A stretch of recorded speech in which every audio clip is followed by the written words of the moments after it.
Assalamualaikum warahmatullahi wabarakatuh. Perkenalkan, nama saya Nindi Dwi Jayanti, NIM 190803102032 dari Prodi D3 Administrasi Keuangan. Video ini dibuat untuk memenuhi ujian akhir semester mata kuliah Manajemen Sumber Daya Manusia. Dalam video ini, saya akan menjelaskan tentang tantangan sumber daya manusia dalam menghadapi perubahan lingkungan global serta upaya penyelesaiannya. Sumber daya manusia merupakan salah satu faktor terpenting, bahkan tidak bisa dilepaskan lagi dari sebuah organisasi, baik itu institusi maupun perusahaan. Pada hakikatnya, sumber daya manusia berupa manusia yang dipekerjakan di sebuah organisasi sebagai penggerak, pemikir, dan perencana untuk mencapai tujuan organisasi itu. Berdasarkan pemaparan tersebut, tidak bisa dipungkiri lagi bahwa sumber daya manusia merupakan aset utama yang dimiliki oleh sebuah perusahaan. Apalagi di era globalisasi seperti ini yang menuntut tingginya kualitas dari SDM agar mampu bersaing. Persaingan di era global sangatlah ketat, apalagi ditambah dengan cepatnya perubahan lingkungan global yang harus diikuti oleh semua perusahaan agar mampu bersaing, yang tentu saja membutuhkan kualitas SDM-nya yang unggul. Tentunya hal ini tidak akan berjalan dengan mudah dan penuh dengan tantangan ataupun rintangan. Pun tantangan sumber daya manusia dalam menghadapi perubahan global yang pertama adalah ketimpangan antara jumlah kesempatan kerja dan angkatan kerja. Lesunya dunia usaha akibat krisis ekonomi yang berkepanjangan sampai saat ini mengakibatkan rendahnya kesempatan kerja, terutama bagi lulusan perguruan tinggi. Sementara di sisi lain, jumlah angkatan kerja lulusan perguruan tinggi terus meningkat. Kesempatan kerja yang terbatas bagi lulusan perguruan tinggi menimbulkan dampak semakin banyak angka pengangguran sarjana di Indonesia. Selanjutnya, tantangan yang kedua adalah tingkat pendidikan angkatan kerja yang ada masih relatif rendah. Menurut survei yang dilakukan oleh Economics Intelligence Unit, tantangan terbesar dalam pengembangan sumber daya manusia terampil di tengah era globalisasi adalah ketidakselarasan antara kompetensi yang dihasilkan oleh institusi bersistem pendidikan tradisional dengan kompetensi yang sesungguhnya dibutuhkan oleh pelaku industri. Tantangan lain yang dihadapi secara global termasuk lemahnya soft skill, kemampuan beradaptasi, dan interpersonal communication. Sebesar 52% pelaku industri di Asia Pasifik mengatakan bahwa kelemahan terbesar dari sumber daya manusia yang tidak bisa lolos proses rekrutmen adalah lemahnya soft skill, secara khusus kreativitas dalam menghadapi tantangan pekerjaan dan keterampilan komunikasi yang baik. Inalim selaku pengamat pendidikan sekaligus CEO jurusan.com melihat pentingnya pembentukan soft skill sejak dini, khususnya di dalam keseharian kegiatan belajar mengajar pendidikan.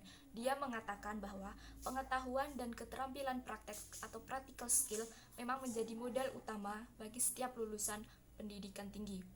Tapi di era masa kini, di mana akses terhadap pengetahuan dan keterampilan sangatlah luas, soft skill memiliki peranan terpenting sebagai penentu kesuksesan lulusan, baik untuk pengembangan usaha atau penciptaan peluang bisnis, terutama dalam menghadapi era globalisasi. Yang terakhir adalah persaingan pasar bebas. Masalah daya saing dalam pasar dunia yang semakin terbuka merupakan isu kunci dan tantangan yang tidak ringan. Tanpa dibekali kemampuan dan keunggulan saing yang tinggi, niscaya produk suatu negara, termasuk produk dari Indonesia, tidak akan mampu menembus pasar internasional.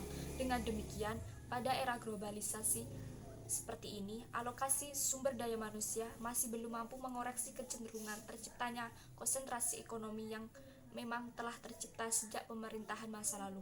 Sementara di sisi lain, Indonesia kekurangan berbagai keahlian untuk mengisi berbagai tuntutan globalisasi. Seperti sudah dijelaskan barusan, tantangan SDM dalam menghadapi perubahan lingkungan global sangatlah kompleks dan tentu tidak mudah dihadapinya. Diperlukan kegigihan yang kuat agar mampu bersaing di lingkungan global. Kemajuan iptek membuat tantangan tersebut bisa dihadapi dengan mudah, namun juga membuat persaingan semakin ketat.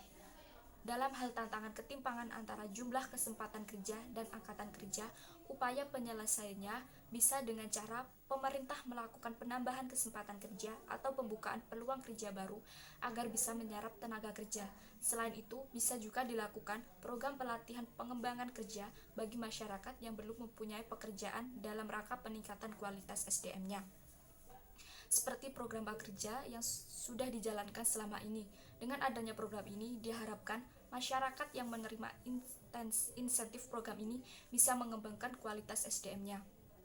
Lalu, dalam hal tantangan masih rendahnya pendidikan angkatan kerja dan kurangnya soft skill, kedua hal ini sangat erat hubungannya. Kunci utama menghadapi tantangan-tantangan perubahan lingkungan global adalah tingginya atau besarnya soft skill yang harus dimiliki SDM dan juga kegigihan. Dengan soft skill yang tinggi, niscaya kita akan mampu menghadapi tantangan perubahan lingkungan global. Pengembangan soft skill bisa didapat dari lembaga pendidikan ataupun dari pengalaman terjun langsung ke dalam dunia kerja. Soft skill yang kita miliki harus diasah agar mampu melihat jauh mana kemampuan yang kita miliki. Namun, realita yang menjadi permasalahan adalah ketidaksesuaian antara pembelajaran yang ada di lembaga pendidikan dengan apa yang dibutuhkan oleh dunia kerja. Lembaga pendidikan hanya mengajarkan secara teori tanpa adanya praktek terjun langsung ke dunia kerja. Hal ini tentu bertolak belakang dengan dunia kerja yang lebih mengutamakan tentang praktek daripada teori. Perbaikan metode pembelajaran di lembaga pendidikan seperti perguruan tinggi tentu sangat dibutuhkan. Seharusnya perguruan tinggi lebih banyak melakukan pembelajaran praktek terjun langsung ke lapangan kerja agar mahasiswanya mendapat pengetahuan langsung yang tentu saja akan menambah soft skill mereka agar mampu bersaing menghadapi tantangan perubahan lingkungan global. Selain di perguruan tinggi, pengembangan soft skill bisa juga didapat dari lembaga-lembaga pelatihan yang dilakukan oleh pemerintah maupun swasta. Pengalaman dan ilmu yang didapatkan selama pelatihan tersebut sangat bermanfaat guna menambah soft skill yang dimiliki. Yang terakhir adalah persaingan pasar bebas. Hal ini menjadi tantangan yang cukup berat bagi seseorang yang memiliki kualitas SDM rendah.